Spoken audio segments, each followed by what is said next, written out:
બીજાને સુધારવામાં તમારું ચિત્ત બગડે છે. તમે પોતાને સુધારો. તમારું મન જ્યાં સુધી બીજા ઉપર રહેશે ત્યાં સુધી બીજાની મુશ્કેલી તમારી અંદર પણ આવવા માંડશે, બીજાના દોષ તમારી અંદર આવવા માંડશે.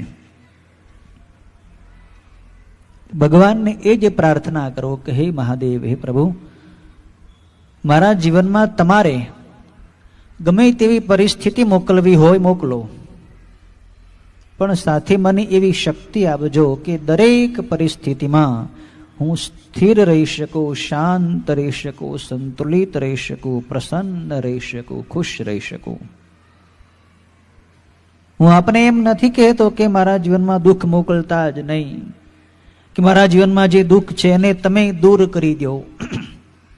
હું આપને કામ નથી ચીંધતો, હું તો આપણે એ પ્રાર્થના કરું છું કે મારા જીવનમાં જે દુઃખ છે એને દૂર કરવાની શક્તિ મને આપો.